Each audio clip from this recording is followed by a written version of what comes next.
오늘 오후 2시 반 이재용 삼성전자 부회장의 1심 선고가 내려집니다. 국내외 시선이 법원으로 쏠리고 있습니다. 먼저 현장으로 가보겠습니다. 박석영 기자. 네, 서울중앙지법입니다. 네, 지금 법원 분위기 어떻습니까? 네, 이제 선고까지는 3시간 반이 남았습니다. 법원은 평소와 같이 차분한 분위기지만 팽팽한 긴장감이 감돌고 있습니다. 먼저 법원 정문 앞에는 박 전 대통령 지지자로 추정되는 시민들이 이재용 부회장을 석방하라며 시위를 벌이고 있습니다. 또 잠시 뒤부터는 금속노조, 삼성노동인권지킴이 등의 시민단체가 이 부회장을 엄중 처벌하라는 집회를 열 예정이어서 충돌도 우려됩니다. 법원은 건물로 들어가는 문마다 보안관리대 직원이 배치돼 있고 신분증 등을 철저히 확인하고 있습니다.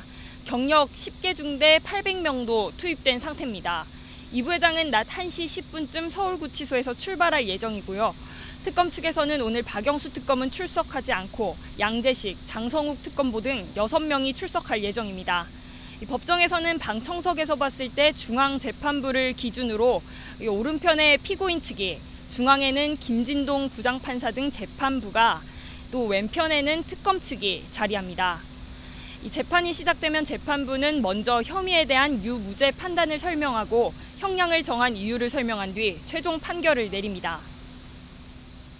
네, 이재용 부회장 5가지 혐의를 받고 있죠. 다시 한번 짚어볼까요? 네, 먼저 이 부회장에게 적용되는 혐의는 모두 5가지입니다.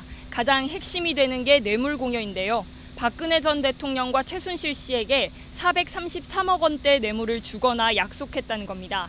이 가운데 실제로 준 298억 원에 대해서는 계열사 자금을 빼돌렸다는 이유로 횡령 혐의가 적용됐습니다.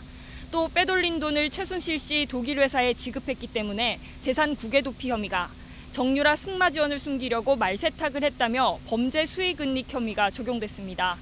또 국회 청문회에서 최순실 씨를 모른다고 해 위증 혐의도 받고 있습니다. 나머지 삼성 임원들에게는 위증을 제외한 나머지 혐의가 똑같이 적용됐습니다. 네, 지난 결심 공판 때 박영수 특검이 직접 나와서 구형을 했죠. 네, 지난 7일 결심 공판 당시 박영수 특검이 직접 출석했는데요. 박 특검은 전형적인 정경유착에 따른 부패 범죄라고 일침을 가하며 이 부회장에게 징역 12년을 구형했습니다. 최지성 전 미래전략실장, 장충기 전 차장, 박상진 전 삼성전자 사장에게는 징역 10년을, 황성수 전 전무에게는 징역 7년을 내려달라 요청했습니다. 이에 이 부회장 측은 공소 사실을 뒷받침할 직접적인 증거가 없다며 강하게 맞섰는데요. 이 부회장 역시 사익을 위해 대통령에게 무언가를 부탁하거나 기대한 적이 없다면서 울먹이며 호소했습니다. 네, 이번 선고에 이 특검의 성패가 달려 있다, 이렇게 볼 수도 있을 것 같은데요. 네, 박영수 특검팀의 핵심 목표는 삼성이라 해도 과언이 아닙니다. 특검은 삼성이 경영권 승계에 도움을 받을 목적으로 박 전 대통령과 사실상 경제 공동체인 최순실 씨의 딸 정유라 씨에 대해 지원했다며 가장 핵심 혐의인 뇌물 구도를 완성했습니다. 이 때문에 특검은 2차례 영장 청구 끝에 이 부회장을 구속했고 이후 6개월 동안 치열한 법정 공방을 벌였습니다.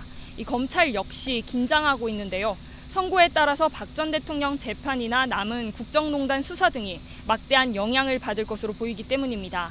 특히 서울중앙지검 윤석열 지검장과 한동훈 3차장이 수사 주역인 만큼 더 큰 부담을 느끼고 있습니다.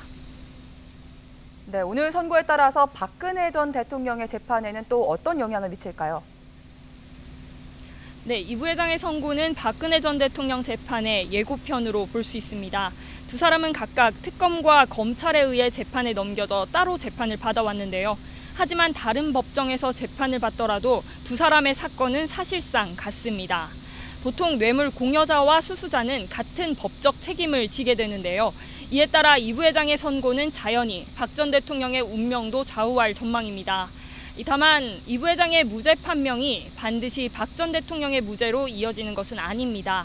박 전 대통령에게는 롯데로부터 뇌물을 받거나 SK로부터 뇌물을 받으려 한 혐의가 여전히 남아있고 재판부가 삼성의 지원을 뇌물이 아닌 강요로 판단할 수도 있기 때문입니다. 또 뇌물 혐의를 모두 씻더라도 전체 혐의가 18개에 이르는 만큼 박 전 대통령의 재판 결과를 쉽게 예단하기는 어려워 보입니다. 지금까지 서울중앙지법에서 YTN 박석영입니다.